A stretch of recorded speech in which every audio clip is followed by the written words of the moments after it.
ইনশাআল্লাহ গুলি মিস হতে পারে, আপনার দোয়া মিস হবে না। ওই ইয়াকিন, ওই ঈমান আমার মধ্যে আনতে হবে, চেষ্টা করবো তো ইনশাআল্লাহ। আসসালামু আলাইকুম সবাইকে। আজকে আমরা জানবো কঠিন বিপদের সময় দেয়ালে পিঠ থেকে গেলে কোন চারটি আমল করা অত্যন্ত গুরুত্বপূর্ণ আমাদের জীবনে। তো চলুন টাইম ওয়েস্ট না করে আমরা সেই চারটি আমল কি কি শেখ আহমদুল্লাহ হুজুরের কাছ থেকে শুনে আসি। সেই চারটা আমলের এক নম্বর হলো ইস্তেগফারের আমল। ইস্তেগফার, আপনি ফেসে গেছেন কোনো জায়গায়, কোনো উপায় পাচ্ছেন না, আপনি ইস্তেগফার করতে থাকেন, আস্তাগফিরুল্লাহ ওয়া আতুবু ইলাইহি। এই ইস্তেগফার সম্পর্কে নবী করিম সাল্লাল্লাহু আলাইহি ওয়াসাল্লাম বলেছেন, মান লাযিমাল ইস্তেগফার, যে ব্যক্তি ইস্তেগফারকে আঁকড়ে ধরবে, আঁকড়ে ধরা মানে কি, এটা ছাড়বে না, সে পড়তেই থাকবে অনবরত। টয়লেটে যাওয়ার সময়টা, ঘুমের সময়টা, খাওয়ার সময়টা বাদে, অবসর নামাজের সময়টা বাদে, বাকি সারাক্ষণ সে ইস্তেগফার করবে। এরকম যদি কেউ করে, সকল পেরেশানি থেকে, সকল টেনশন থেকে বের হওয়ার পথ আল্লাহ তাআলা অলৌকিকভাবে তার জন্য আবিষ্কার করে দেবেন। এমন ভয়াবহ বিপদ, ইস্তেগফার করতে করতে এমনভাবে আল্লাহ তাআলা সাহায্য করেছেন যে এটা কল্পনা করলেও মনে হয় যে স্বপ্নের মতো। নাম্বার 2, দুরুদ।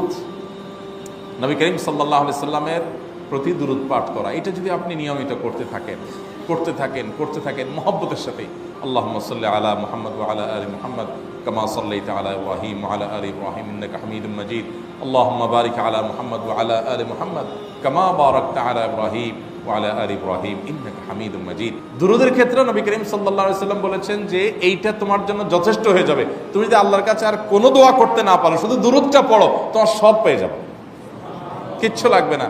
যদি কেউ দুরুদের আমল করে নিয়মিত, আল্লাহ রাব্বুল আলামিন তার সকল পেরেশানির জন্য যথেষ্ট করে দিবেন। এই আমলটাকে সবগুলো দূর করার জন্য যথেষ্ট হয়ে যাবে।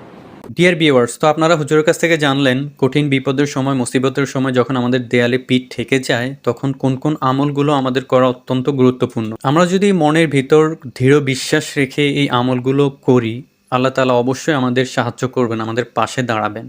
অবশ্যই এটা আমাদের মনের ভিতর বিশ্বাস রাখতে হবে এবং আল্লাহর উপর নির্ভরশীল থাকতে হবে। ভিডিওটি ভালো লাগলে লাইক করুন, কমেন্ট করুন, শেয়ার করুন অ্যান্ড সাবস্ক্রাইব করুন। আমাদের চ্যানেলটি সাবস্ক্রাইব করে পাশে থাকুন। চলে আসবো কোনো আরও এক নতুন ইসলামিক ভিডিওতে। সবাই ভালো থাকুন, সুস্থ থাকুন। আসসালামু আলাইকুম।